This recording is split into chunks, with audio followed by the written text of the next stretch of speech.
So let's go here too.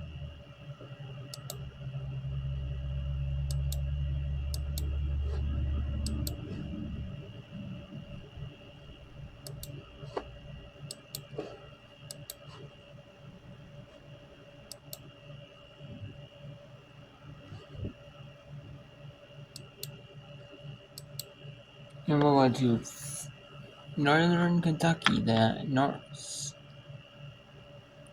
Up down to Fort Wayne. They're down 13 on Fort Wayne with 2.5 minutes to go in this one.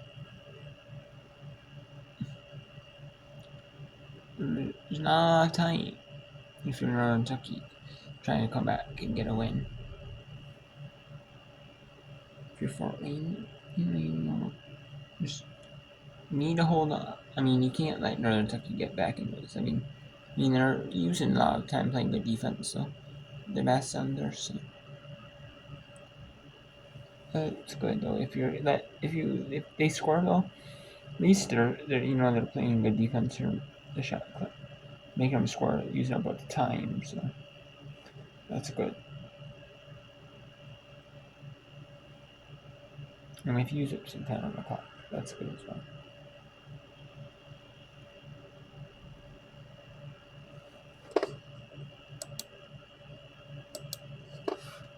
Off. Freeman again.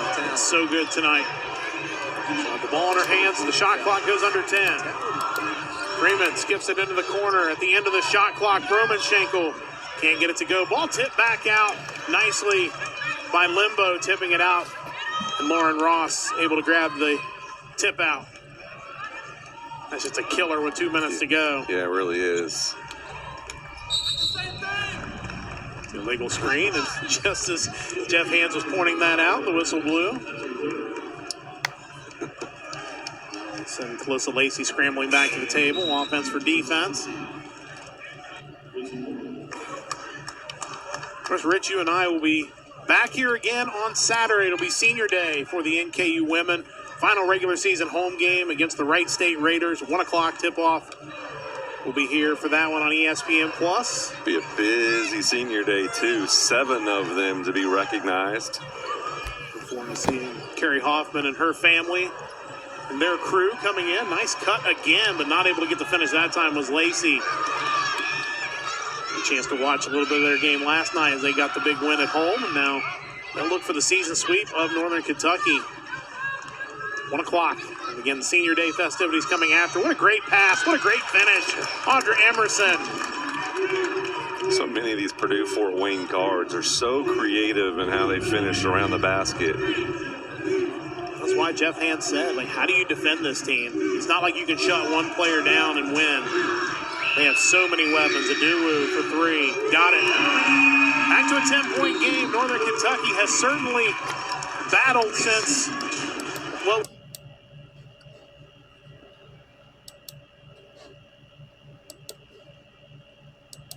let's bring in Albany Great Danes and the Blackbirds. 48-38 with 4:20 to go from Maine University here in this American Showdown. Maine would love to upset you Albany and get to 500 overall. However, neither team is focused on their overall record this week. They're more focused on conference record, and their seeding for the America East Conference Tournament.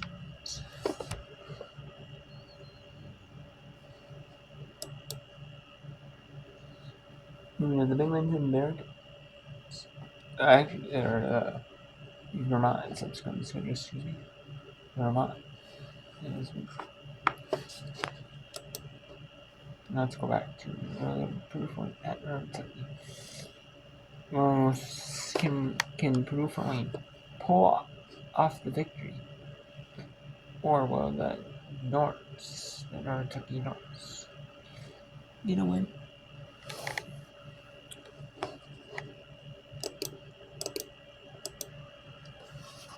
At the free throw line, they're excellent at just about everything, but they are excellent as well at the free throw line. The Major Moves pillar of the Horizon League experience highlights our commitment to innovation and a forward-thinking approach to challenges while addressing emerging trends in all aspects of the college sports environment. To learn more about the Major Moves across the Horizon League, visit horizonleague.com. First free throw good for Sydney Freeman, 74% this season. Freeman, an interesting stance, about maybe 3 or 4 inches behind the free throw line when she shoots those, but clearly that's the range she's got. She's a pretty good free throw shooter. That's where she's comfortable. 12-point lead for Purdue Fort Wayne. Again, you give Northern Kentucky a lot of credit because there was an ugly stretch there, but they were able to battle back and make a game of this. And again, a few of those early shots drop in. Maybe it's a different outcome, but be something positive to take into that game on Saturday for sure. Yeah, if you take away, some of the turnovers, just the careless turnovers, the ones that Purdue Fort Wayne really didn't affect, just throwing the ball out of bounds, dropping it and going out of bounds.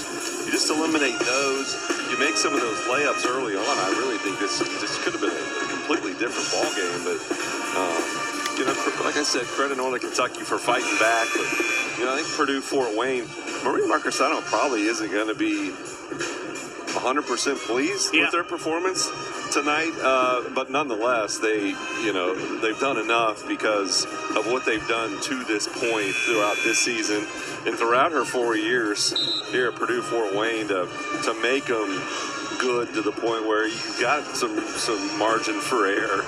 I've gone almost the entire game without mentioning that I was one of the early people on the Purdue Fort Wayne bandwagon, but with 46 seconds left, we're going to get that mention in there. You definitely were. I will give you credit for that. I was on it right behind you. You were coming right behind for sure. Yeah, Maria Marcassano, I think, is a fantastic coach. You talked about their offense and how they're difficult to guard from the three-point line. But you get backdoor cuts and things like that. This is all. They're just a very well-coached team. There's really just nothing they don't do well.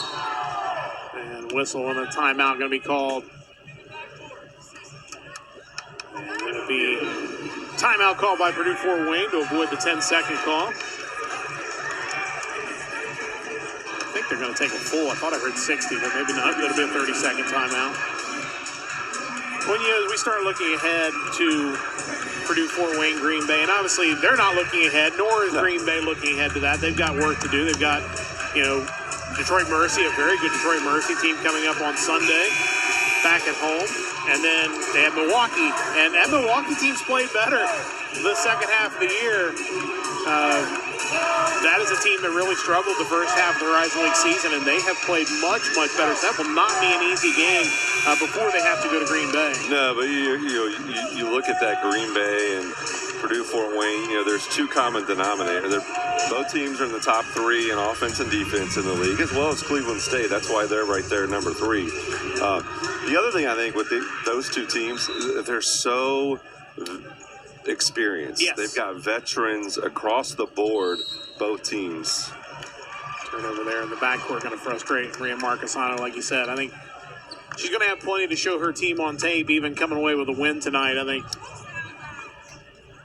she said it wasn't even close to out of bounds. Obviously, we're not going to get a chance to see the replay of that, but she was standing right on the line. I certainly trust her opinion, but Alyssa Lacey for 3 off the front of the rim. Rebound pulled down. That should just about do it. Can't imagine Northern Kentucky's going to foul. It was a valiant effort, the Norse, to come back, but you see why this Purdue Fort Wayne team is going to be right in the mix for that number 1 seed. It's all in. And Purdue Fort Wayne now is in the mix with Green Bay for the 1 seed in the NCAA tournament. Or not in the NCAA tournament, Horizon League tournament, with a chance to go to the NCAAs.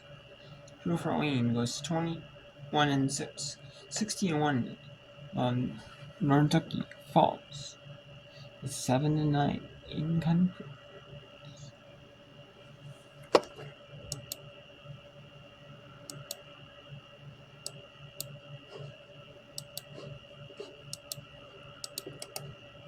Now let's bring it up for another game from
Now we'll take a look at some scores here right now. So the scores here we haven't looked in a little bit. There are some games that have ended here earlier, and games that are going on right now. So we have North Carolina number 9 up 66-54 on Syracuse, 2-3-2 to go in the fourth. Wake Forest 60-47 SMU 4-9 to go in the fourth. And Florida State 56-46 on Pittsburgh 4-2 in the fourth.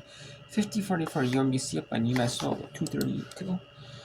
With a minute and 16 to go, Albany leads Maine 53-38. So that one is not over quite yet, but I'm getting close to being over.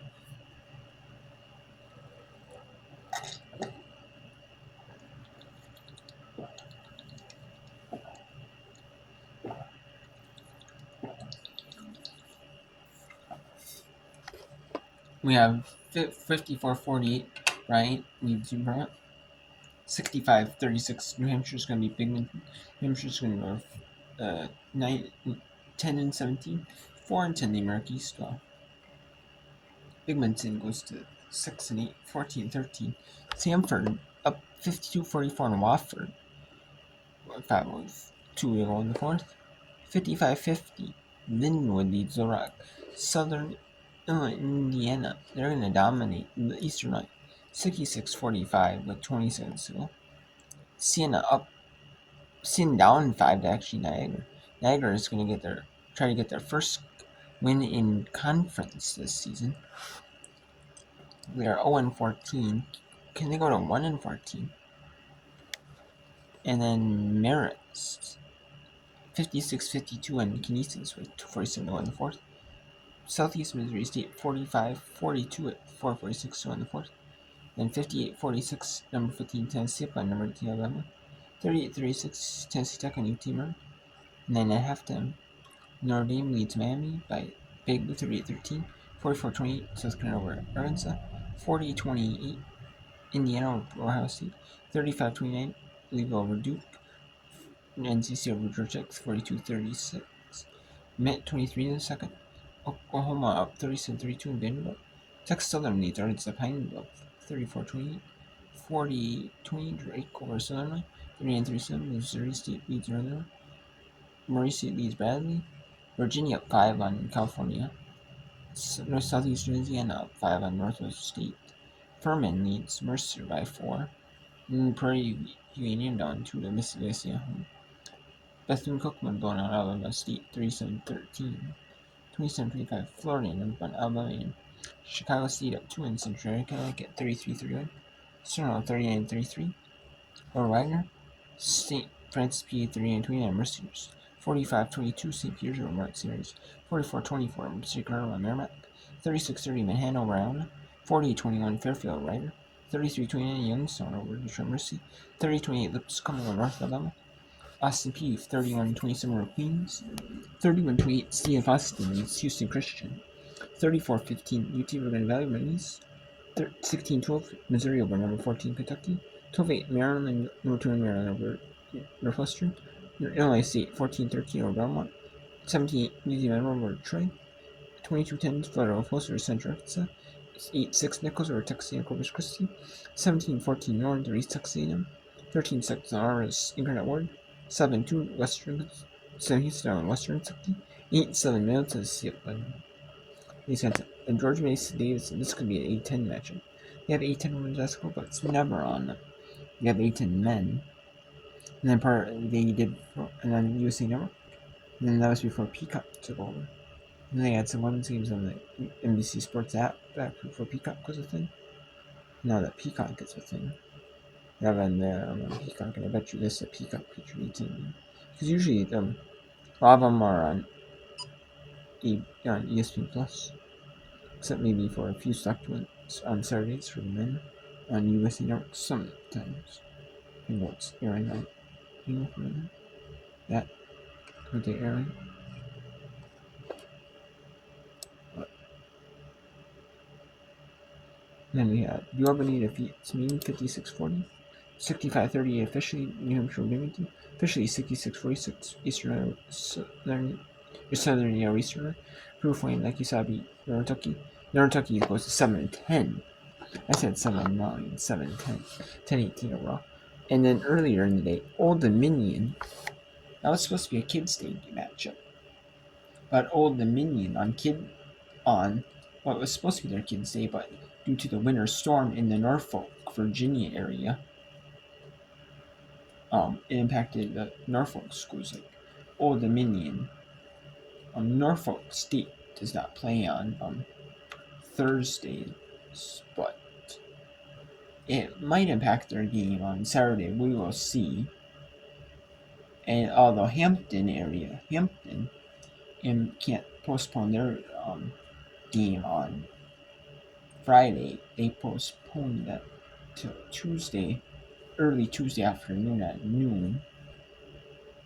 And then they normally don't play Tuesdays, but they did that for the inclement weather. Otherwise, it's Fridays, Sundays, except for in conference play, it's Fridays, Sundays, and then it's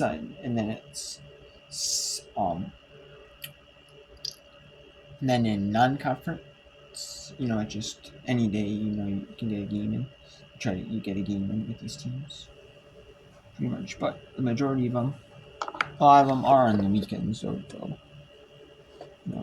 they can, because of like classes and stuff, try to do it. These there's no classes, They may the athletes later work order on Fridays, make up for that, compensate for that traveling and stuff. And then Kansas City over St. Thomas, so that was an early scheduled 2 Eastern, 1 local team game. I don't know if that what that was about. Maybe there's just scheduled 1 team local. I'm not for sure, but didn't really say the reasoning. Didn't really see no reason why they moved the game.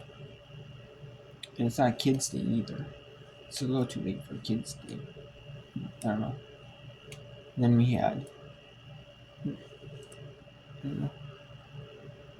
SAU Edwardsville 83-75 over Mark C. 65-46 Friday the Conservative. 71-58 Kentucky North Florida. 60-58 Dexter West Virginia. And 78-73 Bellarmine beats Jackson. And then Lindenwood beats Little Rock 60-51.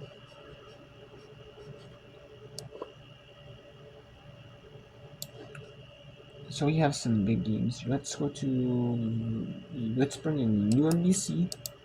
Appleman's UMass Law. Let's bring in Marist at Canisius. And then let's bring in, I know we don't bring in names normally from that a little bit late, but this started was 6:15 Eastern. So it's a little tiny bit late, but we'll bring in that.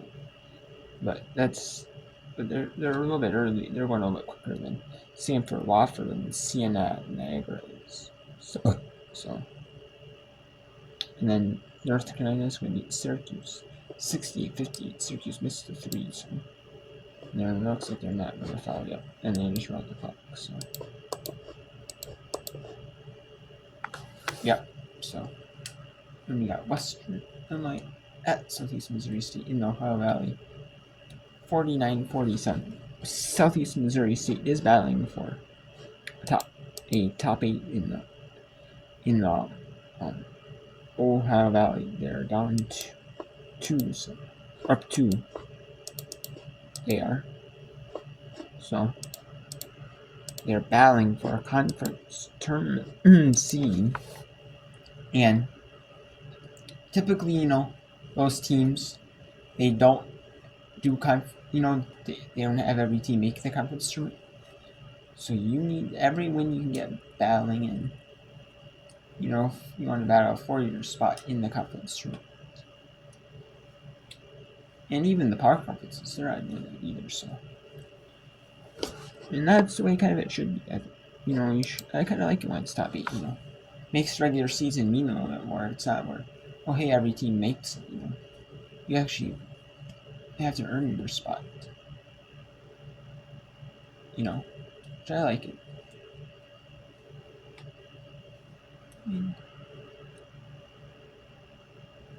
And Marist and Kinesis 57.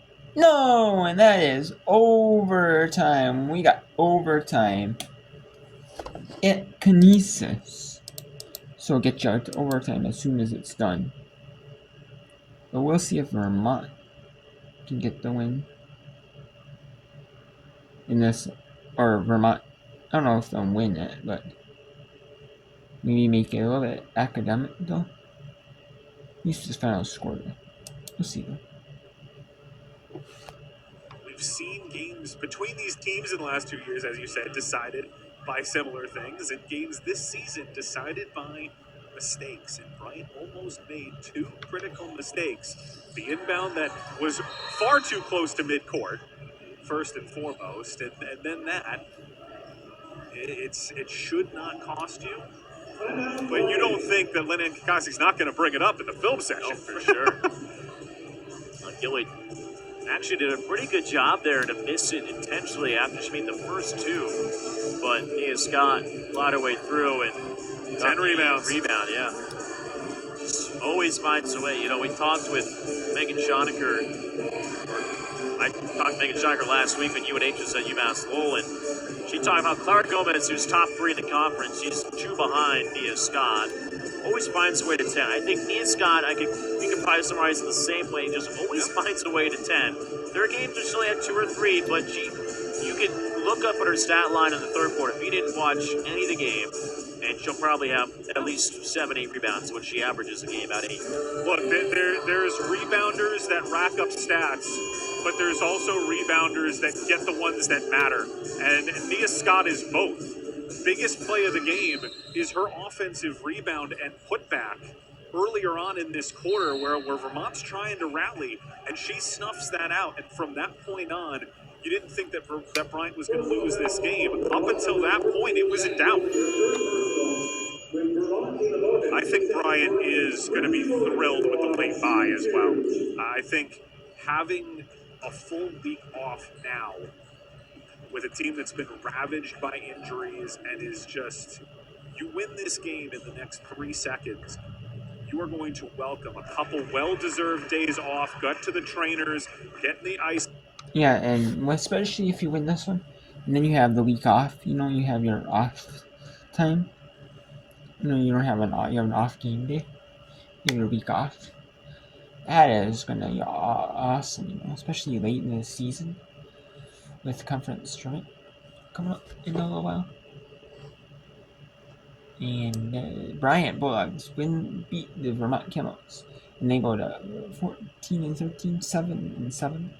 While the Vermont Camels fall 15-12, 10-3 in America East.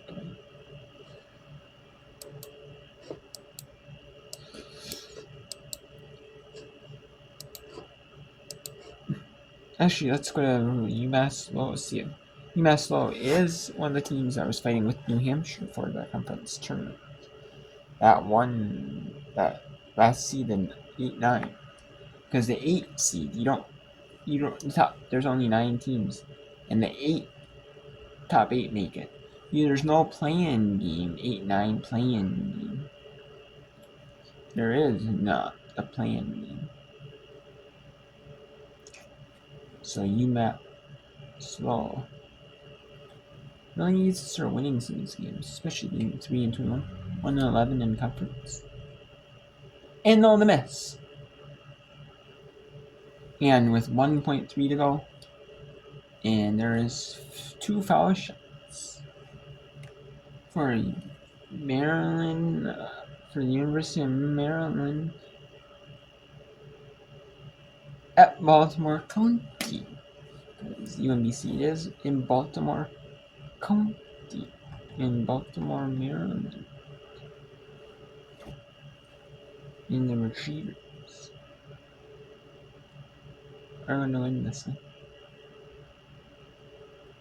And there's, unless it's a full court, the only thing that can hurt them is pretty much like even at half court heave. You pretty much have to be a half court heave, you know, at best. A half court shot. And even if you line up perfectly straight down the middle, you know, I don't know, not as best as you can to the middle of the court, the jump ball circle. And that's it. The ball got lost and lost position, and that is it. So UMBC clutches on to win here, 53-51. And we got two teams in the Metro Atlantic Athletic Conference. We'll show you this in the next one. But Maris 12-12, 7-7 in conference. Canisius 7-17, 6-8 in conference.